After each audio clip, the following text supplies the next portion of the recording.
78வது சுதந்திர தினம் நாடு முழுவதும் உற்சாக கொண்டாட்டம். டெல்லி செங்கோட்டையில் தேசிய கொடி ஏற்றினார் பிரதமர் மோடி.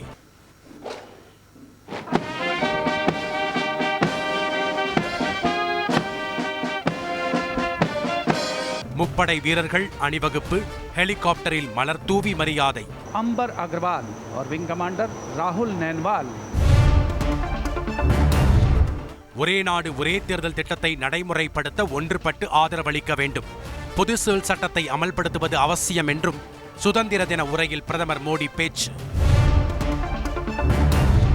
கோட்டை கொத்தளத்தில் மூவர்ண கொடியை ஏற்றி வைத்தார் முதலமைச்சர் ஸ்டாலின். திறந்த ஜீப்பில் நின்றவாறு போலீஸ் அணிவகுப்பை பார்வையிட்டார் முதலமைச்சர் ஸ்டாலின். 2026ஆம் ஆண்டு ஜனவரிக்குள் 75,000க்கும் மேற்பட்ட அரசு பணியிடங்கள் நிரப்பப்படும் என முதல்வர் ஸ்டாலின் அறிவிப்பு. கடந்த 3 ஆண்டுகளில் திமுக அரசு செய்த சாதனைகளை பட்டியலிட்டு பேச்சு. பல்வேறு துறைகளில் சிறந்து விளங்கியவர்களுக்கு விருது வழங்கி கௌரவிப்பு.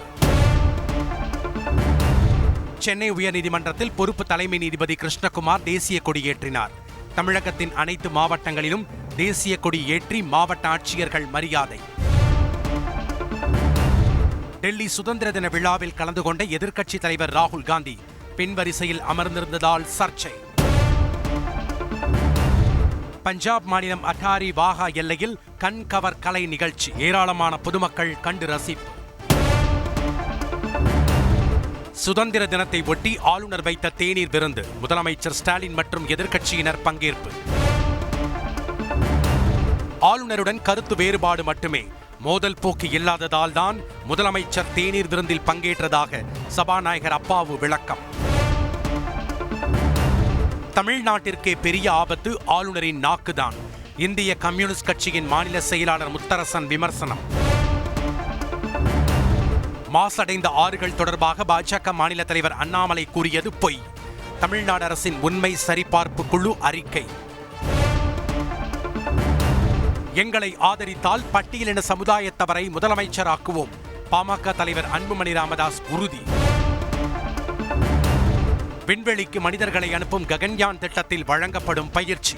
வீடியோவை வெளியிட்டது இஸ்ரோ. மதுராந்தகம் அருகே சாலையில் மின்கம்பத்தை தொட்ட இளைஞர் மின்சாரம் பாய்ந்து உயிரிழப்பு. பைக்கில் சென்றவர் இளைப்பாற நின்ற போது நேர்ந்த சோகம். காரையார் சொரிமுத்து ஐயனார் கோயில் தாமிரபரணி ஆற்றில் மூழ்கி 3 பேர் உயிரிழப்பு. சிவகாசியை சேர்ந்த சகோதரிகள் 2 உட்பட 3 பேர் ஆற்றில் மூழ்கிய பரிதாபம். தமிழகத்தில் இன்று 17 மாவட்டங்களில் கனமழைக்கு வாய்ப்புள்ளதாக சென்னை வானிலை ஆய்வு மையம் தகவல். நீலகிரி, கோவை மாவட்டங்களுக்கு நாளை மிக கனமழைக்கான ஆரஞ்சு நிற எச்சரிக்கை.